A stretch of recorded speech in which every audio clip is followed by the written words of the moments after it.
किसी दीवार का रंग किसी शहर की शांति छीन सकता है। महादेव की नगरी काशी में इन दिनों एक पेंटिंग को लेकर घमासान छिड़ा है। वाराणसी की ज्ञानवापी मस्जिद की एक दीवार पर हुआ गेरुआ रंग, उस पर बनी वारली आर्ट ने सियासी गलियारों से लेकर धार्मिक मंचों तक हलचल मचा दिया है। लेकिन आज हम सिर्फ उस दीवार की बात नहीं करेंगे, आज हम बात करेंगे उस कट्टरपंथी मानसिकता की जो हर छोटी घटना में सांप्रदायिक बारूद ढूंढ लेती है।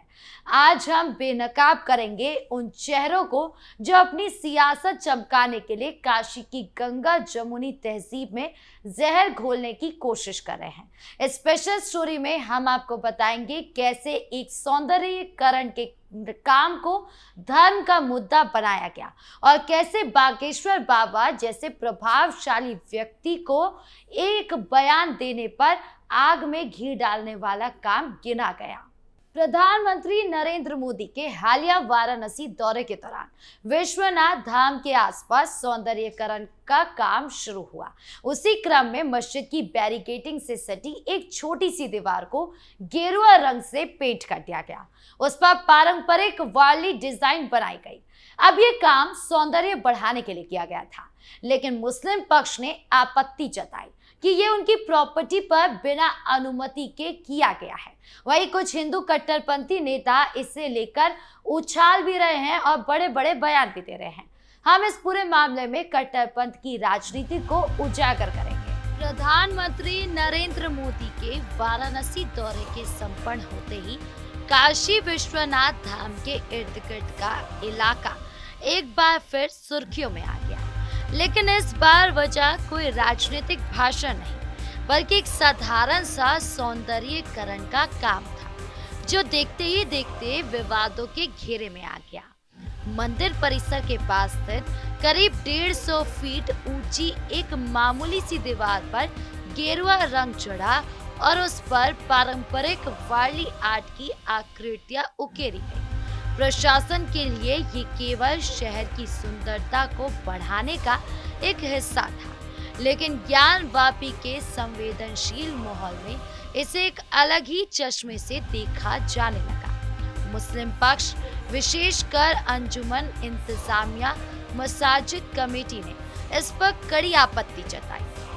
उन्होंने स्पष्ट तर्क दिया कि जिस दीवार पर ये रंग और पेंटिंग की गई है वो वक्फ बोर्ड की संपत्ति है और किसी भी सार्वजनिक या धार्मिक संपत्ति के मूल स्वरूप में बिना प्रबंधन की सहमति के बदलाव करना नियमों का उल्लंघन है। शहर के मुफ्ती ए शहर मौलाना अब्दुल बातिन नोमानी ने इसे न केवल आपत्तिजनक बताया, बल्कि प्रशासन को लिखित शिकायत भेजकर अपनी नाराजगी जाहिर की। उन्होंने जोर देकर कहा, वाराणसी अपनी गंगा जमुनी तहजीब के लिए दुनिया भर में जानी जाती है।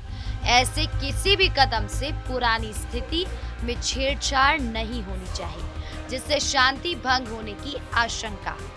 इस विरोध के स्वर उठते ही काशी की गलियों में सुगबुगाहट तेज हो गई। जुम्मे की नमाज के मद्देनजर प्रशासन ने कोई जोखिम नहीं उठाया और पूरे इलाके को एक छावनी में तब्दील कर दिया।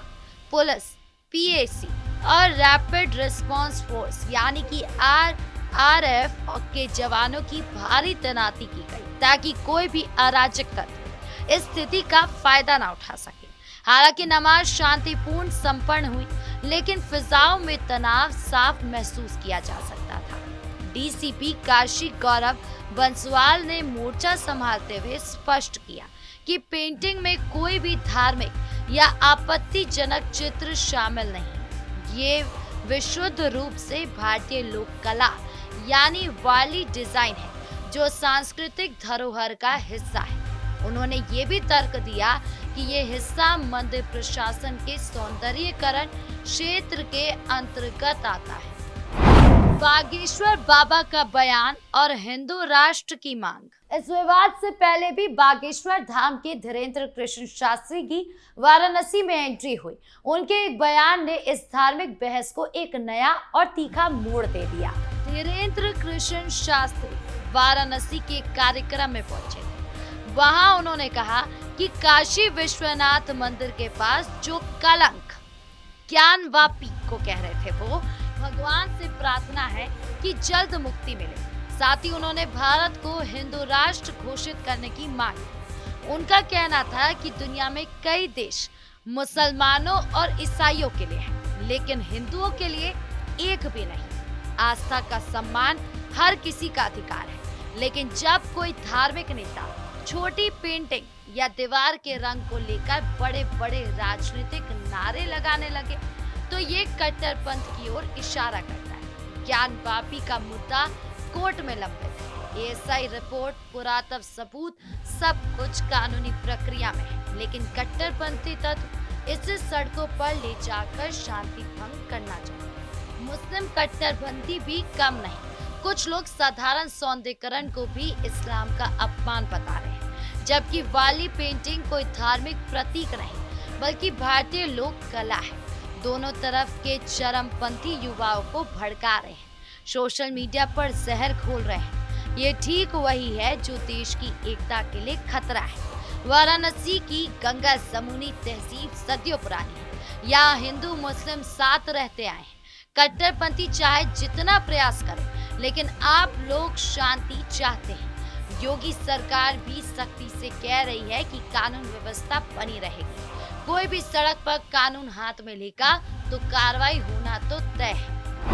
कट्टरपंथ की राजनीति और समाज पर असर। ये विवाद सिर्फ एक दीवार का नहीं है, ये बड़ा सवाल भी उठाता है कि क्या हम एक छोटी छोटी बातों पर कट्टरपंथ को हावी होने देंगे। आइए समझते कैसे ये चरमपंथी तत्व चुनावी फायदे के लिए माहौल बिगाड़ रहे हैं। उत्तर प्रदेश में विकास हो रहा है। वाराणसी को प्रधानमंत्री की कर्म भूमि के रूप में सजाया जा रहा है। पर्यटन बढ़ रहा है, रोजगार बढ़ रहा है, लेकिन कट्टरपंथी तत्व हर अच्छे काम में सांप्रदायिक रंग ढूंढ ही लेते हैं। ज्ञानवापी पेंटिंग विवाद में भी यही हो रहा है। एक तरफ कुछ हिंदू कट्टरपंथी मंदिर मस्जिद का नारा लगाकर वोट बैंक जुटाना चाहते हैं, दूसरी तरफ कुछ मुस्लिम कट्टरपंथी इसे इस्लाम खतरे में बताकर अपनी कम्युनिटी को भड़काते हैं। दोनों ही पक्ष असल मुद्दे शिक्षा, व्यवस्था, बेरोजगारी से ध्यान हटाना चाहते हैं। हकीकत ये है कि भारत एक सेक्युलर देश है। संविधान सबको बराबर अधिकार देता है। कोर्ट के फैसले का इंतजार करना चाहिए, लेकिन कट्टरपंथियों में धैर्य तो है नहीं। वो सोशल मीडिया पर अफवाह फैलाते हैं, युवाओं का ब्रेन वॉश करते हैं। परिणाम क्या होता है? छोटा सा विवाद बड़ा दंगा बन जाता है। वाराणसी के आम लोग जानते हैं कि शांति कितनी जरूरी है। नमाज पढ़ने वाले और पूजा करने वाले दोनों एक दूसरे के त्योहारों में शामिल होते रहे। कट्टरपंथी इस सौहार्द को तोड़ना चाहते हैं, क्योंकि उनका अस्तित्व ही इसी नफरत में है। सरकार की जिम्मेदारी है कि कानून का राज कायम करे। भारी फोर्स तैनात करना अच्छा कदम है, लेकिन लंबे समय में शिक्षा और जागरूकता से ही कट्टरपंथ पर लगाम लगेगी। स्कूलों में साझा संस्कृति सिखानी चाहिए। सोशल मीडिया पर कुछ नफरती इन्फ्लुएंसर्स और यूट्यूबर्स ज्ञानवापी जैसे संवेदनशील मुद्दों पर ऐसी वीडियो पोस्ट करते हैं जो सीधे भावनाओं को आहत करती है। 20 से 22 साल का युवा जिसे रोजगार और शिक्षा की जरूरत है, उसे इन वीडियो के जरिए ब्रेन वॉश किया जा रहा है। हमें ये समझना होगा कि भारत की शक्ति इसकी विविधता में है। काशी वो शहर है जहाँ बिस्मिल्लाह खान की शहनाई मंदिर की चौखट पर गूंजती थी। यहाँ हिंदू मुस्लिम सदियों से मिलकर रहते आए, लेकिन आज एक दीवार के रंग पर मचा ये बवाल उसी साझा संस्कृति या गंगा जमुनी तहजीब को नष्ट करने की कोशिश है। सच्चा राष्ट्रवाद विकास, एकता और संविधान के सम्मान में है, न कि एक दूसरे के धर्म को नीचा दिखाने में। हमें अपने युवाओं को सिखाना होगा कि विवादों का समाधान सड़कों पर पत्थरबाजी या भड़काऊ बयानों से नहीं, बल्कि कोर्ट और कानून की प्रक्रिया से निकलता है।